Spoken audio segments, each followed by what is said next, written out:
Hello everyone, welcome back to my channel. आज हम बात करने वाले हैं इलेक्ट्रोलाइट्स की। एंड कोई भी नर्सिंग का पेपर हो, whether it's your AIIMS MSA हो गया, जितमर हो गया, पीजीआई हो गया, या फिर आपका जीएमसीएच हो गया, any exam you name it, electrolytes are going to come. Okay, electrolytes को पूरा समझने से पहले आपको ये समझना है कि आपके बॉडी में जो इलेक्ट्रोलाइट्स होते हैं वो आपकी किडनी रेगुलेट करती है। वेदर इट्स अ फॉस्फेट, आपका सोडियम, आपका potassium, everything is regulated by your kidneys. ठीक है। पहला इलेक्ट्रोलाइट जो हम बात करने वाले हैं is going to be your sodium. Sodium is salt, जो हम NaCl। आपको पता है आपकी बॉडी में बहुत ज्यादा अमाउंट ऑफ सोडियम प्रेजेंट है। कितना? 135 to 145 milli equivalent per litre. Okay, understand. Sodium का जो रिलेशनशिप होता है वो होता है वाटर के साथ। ठीक है।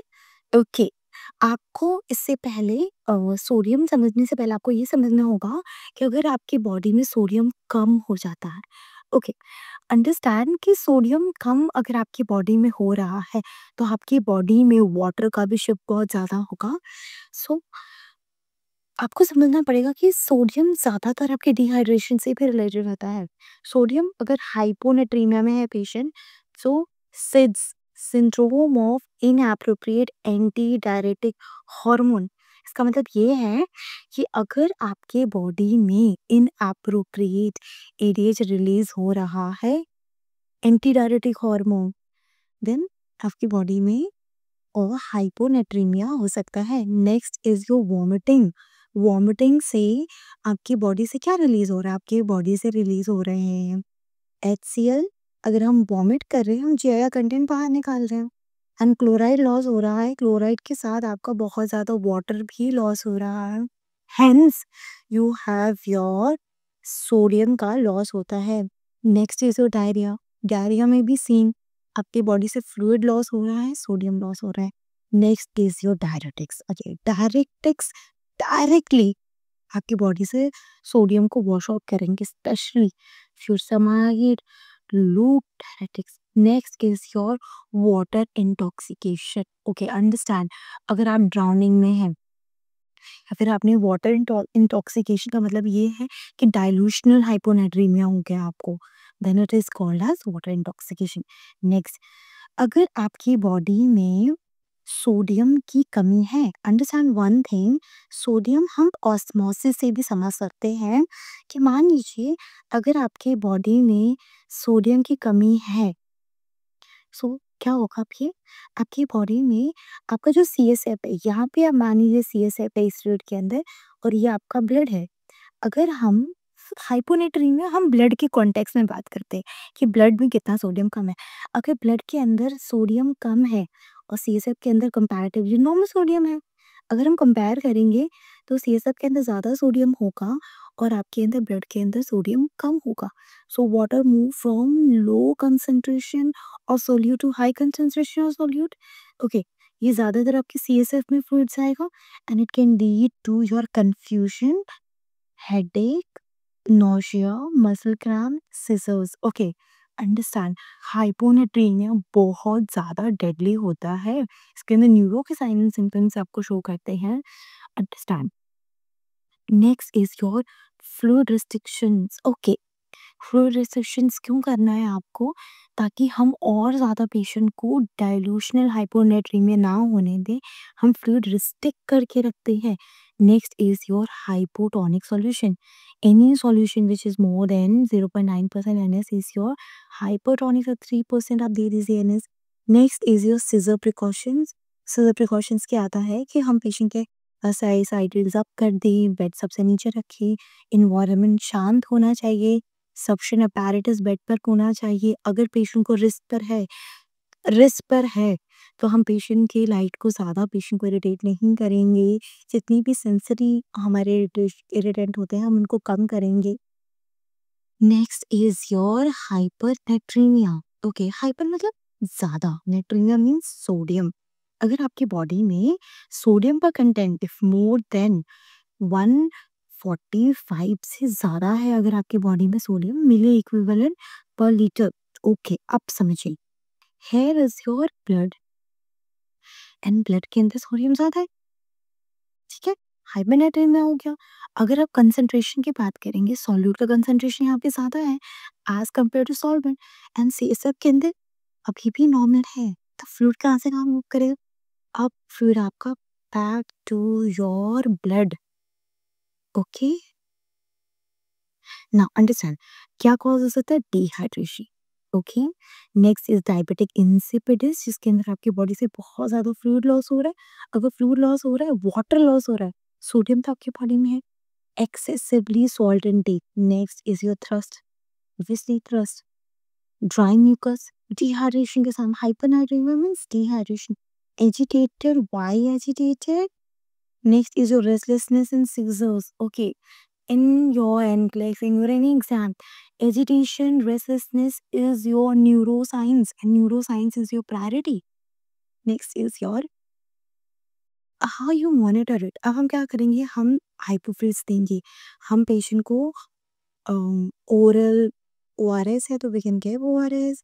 We're going to monitor for neurocities. Always remember sodium is related to your neuro. Hyponatremia is more toxic. Hyponatremia is more related to your is brain. Next is your potassium. Okay, before talking about potassium, you need to understand that potassium is your okay. अगर हम potassium की बात करें, simple basic chemistry के अंदर potassium एक बहुत highly intermediate material होता है। सो पोटेशियम सबके साथ रिएक्ट करता है। ओके, रिएक्टर सीरीज में ही काफी ज्यादा हाई पे है। तो हम क्या करते हैं, हम पोटेशियम को केरोसिन के अंदर रखते हैं। अगर हम बात करें केमिस्ट्री में, तो अंडरस्टैंड आपकी बॉडी के अंदर भी पोटेशियम है, एंड पोटेशियम बहुत डेडली होता है। आपने अगर सुना होगा, potassium is your basically potassium आपके ना सोडियम सोडियम पोटेशियम ATPase ये एक चैनल्स होते हैं जो आपकी बॉडी में रेगुलेट करके रखते हैं कोई भी इलेक्ट्रॉन, कोई भी एलिमेंट के अंदर जाना या फिर बाहर जाना is all related to your potassium. Okay, potassium is denoted by K sign, and K means king. Okay, अगर हम बात करें आपके इंट्रासेलुलर पोटेशियम का कंसेंट्रेशन ज़्यादा होता है एज कम्पेयर टू और extracellular. Normal value 3.5 to 5 milli equivalent per litre. It's a very very narrow therapeutic value. Okay, अगर आपका पोटेशियम कम हो रहा है, ज़्यादा हो रहा है, never ignore potassium in your patient. Never never ignore potassium in your patient. जैसे ही पोटेशियम बनता है, चेंज होता है, potassium is related to your heart.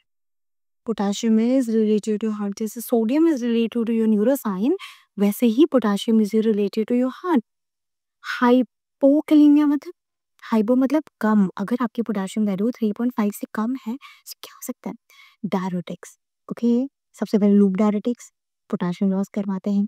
Vomiting के अंदर क्या होता है, आपकी बॉडी से H+ आयन रिलीज हो रहे हैं। Next is diarrhoea. डायरिया के अंदर भी आपके बॉडी से potassium, vomiting and diarrhoea, potassium loss होगा, इलेक्ट्रोलाइट लॉस होंगे ही होंगे। Insulin and alpha losses.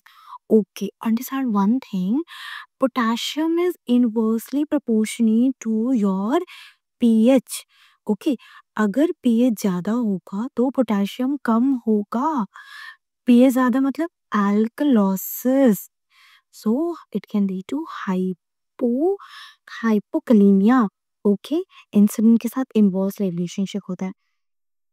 Next is your understand one thing कि आपकी बॉडी में सिम्टम्स क्या क्या शो होंगे अगर हाइपोकैलेमिया होगा। Muscle weakness, cramps, अरिथमियाज and flat T wave.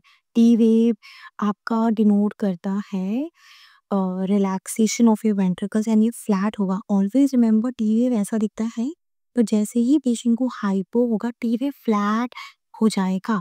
Next is your potassium IV दो या फिर हम ECG को मॉनिटर करते हैं।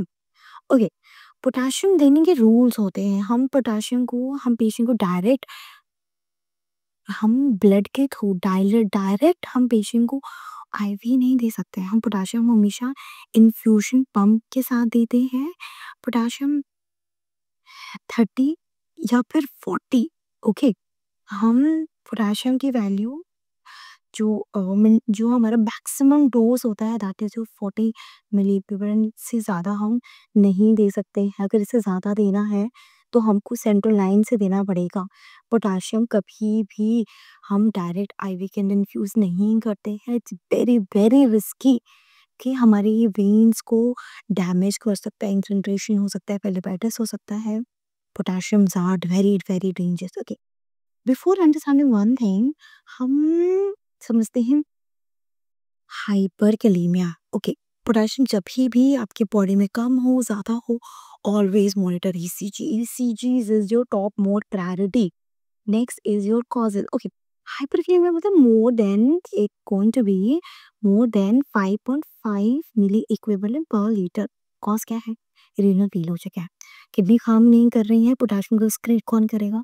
जब पोटेशियम एक्सक्रीट नहीं होगा then is get very dangerous. Then is your potassium sparing diuretics spironolactone potassium को स्पेयर कर देता है। ओके, एल्डोस्टेरोन के साथ अपोजिट रिलेशनशिप में चलता है। एसिडोसिस हमने बात किया था, पोटेशियम का अपोजिट रिलेशनशिप होता है पीएच के साथ। Next is burn. Okay, burn में कैसे हो रहा है? अंडरस्टैंड, आपकी बॉडी में सेल है, ये बर्न हो गया। बर्न होने के बाद जितने भी कार्बन वाली चीजें हैं वो तो बर्न हो गई हैं। बचा क्या आपका? पोटेशियम। पोटेशियम कहाँ जाएगा आपके? पोटेशियम जाएगा आपके ब्लड के अंदर एंड आपका पोटेशियम का वैल्यू इंक्रीज हो जाएगा। नेक्स्ट इज जो टी वेव पीक करता है। हाइपो में फ्लैट टी वेव, हाइपर में टी वेव फ्लैट करेगा। Next is your muscle weakness. देखिए, muscle weakness is common in both, muscle weakness is common in both. Cardiac arrest दोनों में हो सकता है, cardiac arrest. Okay, why are we giving calcium gluconate as an management? ये समझना बहुत जरूरी है कि हम कैल्शियम ग्लूकोनेट या फिर हम कैल्शियम ग्लूकोनेट या फिर कैल्शियम क्लोराइड हम पेशेंट को बॉडी से पोटेशियम को कम करने के लिए नहीं देते हैं। हम कैल्शियम ग्लूकोनेट इसलिए दे रहे हैं जो ईसीजी चेंजेस हो रही हैं, ये हार्ट मसल को स्टेबलाइज करके रखेगा। Okay, next is your insulin plus glucose. ये क्या करते हैं? जैसे ही इंसुलिन प्लस हो जो न्यूट्रलाइजिंग ड्रिंक बोला जाता है इसको। देखिए, इसके अंदर क्या होता है कि हम पेशेंट के बॉडी के अंदर इंसुलिन और डेक्सट्रोज देते हैं, जिसकी वजह से जैसे ही आपका ग्लूकोज अंदर जाता है इंसुलिन के तो पोटेशियम भी साथ साथ सेल के अंदर चले जाते हैं और पोटेशियम की वैल्यू कम हो जाती है। डायलिसिस एंड में या फिर आप एल्ब्यूटेरॉल भी दे सकते हो, ये भी पोटेशियम के लेवल को कम करता है। Next and very very important is your calcium. Okay, understand, आपकी बॉडी में कुछ भी चीज मूव कर रहा है just because of calcium. Calcium कैसे मूव करता है? आपको आपको पता होगा, एक्टिन मायोसिन जब चेन पर आते हैं कैल्शियम आता है। आपके बॉडी में क्लॉटिंग हो रहा है कैल्शियम की वजह से हो रहा है। आपकी बॉडी में कहीं भी मूवमेंट हो रहा है, यूट्राइन कॉन्ट्रैक्शन हो रहा है कैल्शियम की वजह से हो रहा है। ब्लड क्लॉट कर रहा है कैल्शियम की वजह से कर रहा है। आपकी दांत, आपके बोन स्ट्रांग है कैल्शियम की वजह से। फॉस पैराथायरॉइड हार्मोन हो गया, कैल्सिट्रॉल हो गया, कैल्सिटोनिन हो गया, बोन हो गया, ये आपकी बॉडी में कैल्शियम को रेगुलेट करके रखते हैं। विटामिन डी, सारी चीज़ें आपकी बॉडी में मिलके कैल्शियम को रेगुलेट करती हैं। हम बाद में पढ़ेंगे कैसे कैल्शियम रेगुलेट होता है। अभी हम ये समझते हैं कि what is a normal value. Okay, normal value is your 8.5 to 10.5। Okay, हम इसको 9.10.5 भी याद कर सकते हो। Okay, next is your Talon's bone neuromuscular junction. This is what we know this thing. Next is your hypocalcemia. आपकी body में calcium की कमी है, क्या चीजें मूव करेंगी? ओके, कैल्शियम अपोजिट चलता है अपने प्रीफिक्स के साथ। अगर अपोजिट टू द प्रीफिक्स, इसका मतलब sign and symptoms are opposite to the prefix. Okay, prefix मतलब हाइपो। अगर पेशेंट के बॉडी में हाइपोकैल्सीमिया है, साइन एंड सिम्टम्स हाइपर वाले आएंगे। नेक्स्ट इज योर कॉजेज क्या है? हाइपोपैराथायरॉयडिज्म। ओके, पैराथायरॉयडिज्म आपके बॉडी में कैल्शियम का रेगुलेट करता है। अगर पैराथायरॉयड नहीं है देन क्या होगा? पेशेंट को हाइपोकैल्सीमिया में चलेगा। कैल्सीमिया, एनीमिया मीन्स ब्लड के अंदर कैल्शियम की कमी। Next is vitamin deficiency. Vitamin D deficiency basically आपकी बॉडी में कैल्शियम को एब्जॉर्ब करने में हेल्प करता है। ये जाके विटामिन डी आपकी किडनी में जाके एक्टिव होती है एंड वहाँ से कैल्सिट्रॉल बन के ये आपकी जीआई में जाती है एंड जीआई के चैनल्स खोल देती है जहाँ से कैल्शियम एब्सॉर्ब होता है। या फिर पैंक्रियाटाइटिस हो चुका है, pancreatitis is very very important. ये इसका लॉजिक आपको समझना पड़ेगा। पैंक्रियाटाइटिस में पेशेंट को हाइपोकैल्सीमिया हो सकता है। पैंक्रियाटाइटिस की वजह से पेशेंट को हाइपोकैल्सीमिया हो सकता है। ये बहुत इंपॉर्टेंट है, but you need to understand this. Sign and symptoms, जैसे मैंने आपको बताया, साइन एंड सिम्टम्स ज़्यादा होंगे टेक्नी, मसल स्पाज्म, चोट्स के sign and Trousseau sign. Okay, Chvostek's के साइन अच्छे से याद करना है। आप चेक करोगे तो पेशेंट को ट्विचिंग होगा मसल में, एंड ट्रूसो अगर आप बीपी का बात करोगे, हैंड इनवर्टली फोल्ड हो जाते हैं। वेरी इंपॉर्टेंट साइंस एंड बहुत पूछा जाता है। पैनक्रियाटाइटिस नहीं भूलना है आपको। कैल्शियम दो, vitamin D and seizure precaution रखने की जरूरत है। नेक्स्ट चीज हो हाइपर कैल्सीमिया। हाइपर मतलब ज्यादा, कैल्सीमिया मतलब कैल्शियम, ईमिया मीन्स ब्लड के अंदर कैल्शियम ज्यादा हो चुका है। Opposite to the sign and symptom of prefix, अगर ज्यादा है, हाइपर है, तो साइन एंड सिम्टम्स क्या हो जाएंगे? आप पेशेंट के साइन एंड सिम्टम आप स्लो वाले दिखेंगे। ओके, पेशेंट वीक फील करेगा, lethargic, constipation and kidney stone के चांसेस इंक्रीज हो जाएंगे। आईवी फ्रूट्स दो, डायरेटिक दो ताकि कैल्शियम बाहर निकले। बिस्फॉस्फोनेट्स दो, ये कैल्शियम के साथ बाइंड करते हैं। ओके, किसकी वजह से होता है? Hyper parathyroidism. Okay, thyroid gland बहुत ज्यादा एक्टिव है। कैंसर की वजह से थायराइड डायरेटिक्स कैल्शियम के साथ रिलेशनशिप है, कैल्शियम को स्टोर करते हैं।